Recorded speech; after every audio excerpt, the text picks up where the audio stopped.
it is extremely important to use your imagination when creating the life you really want, and especially not to allow other people's ideas and limiting visions of possibility to override your own. I tell my students that imagination is a creative muscle that needs to be exercised just as any other muscle does. You cannot create what you cannot imagine. And yet, think about it. You always create what you do imagine. For example, say your heart's desire is something as simple as, I want to sit down. Well, what does that mean? Do you want to sit on a bench, a rock, a sofa? This is the place where your heart's desire takes on dimension and experience. Imagination needs to be exercised like a muscle, and it needs to be practiced and kept expanding and growing. Imagining your dream is like creating a blueprint for your heart's desire, and a well-imagined dream compels one to take action. Let me tell you a story about how imagination can bring a dream into reality. All my life I had fantasized about living in the south of France, and these imaginings conjured up the most profoundly delightful feelings within my soul. The more I imagined going there, the more compelled I was to do it. My first attempt at realizing this dream was to become a flight attendant. But unfortunately, my job took me closer to cities like Cleveland and Pittsburgh, and I found myself no closer to France than I had been before. One day, I had to wait for several hours in the Detroit airport, waiting to make the connection for my next flight. As I sat waiting there, I struck up a conversation with a fellow flight attendant named Richard, who also had a few hours to pass. At first we talked about work and what his schedule was and what mine was, but eventually, because we had so much time on our hands, the conversation turned to more personal things.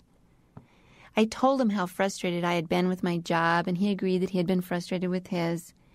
And then I revealed how my real ambition was to move to the south of France. To my surprise, Richard said, "It's lovely there. I lived there myself for several years." "You lived in France?" I said. It was the first conversation I had ever had with anybody who had actually been there. "Yes," he said, 8 years ago. I went to college there in Aix-en-Provence. He said, "I had a fantastic experience." Oh, my heart welled up with jealousy as he was telling me about the lavender fields and the café au lait on the Cour Mirabeau and all these incredible things that I could only imagine. And then, quite to my surprise, he pulled out a notebook and quickly wrote something down. He looked at his watch and he said, "Well, it's been nice talking to you. I have to go." Then he handed me the piece of paper and he said, "Sonia, if you ever do decide to go to France, here's the address of the place I lived. I'm sure if you contact them, they'll have a room for you to rent." And then he left.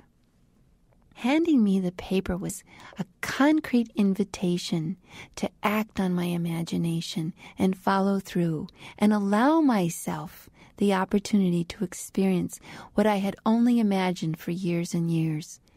Right there, in that moment, I decided I would accept the gift. With that decision, my imagination kicked in full force. I imagined renting a small room in Aix-en-Provence, as Richard had said it. Living in bohemian fashion, eating cheeses, baguettes, smelling lavender fields, drinking café au lait. The more I imagined, the more excited I became.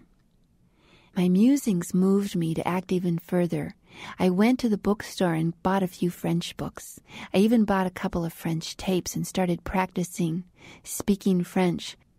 It was so exciting, but I decided that I really needed to convince my friend Heidi to go with me. As much as I wanted the adventure, I was a little afraid to do it alone. "Come on, Heidi, you have nothing to lose. Go with me."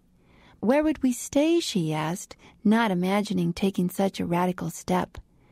And then I pulled the little piece of paper out of my pocket and I said, "Not to worry, I have friends."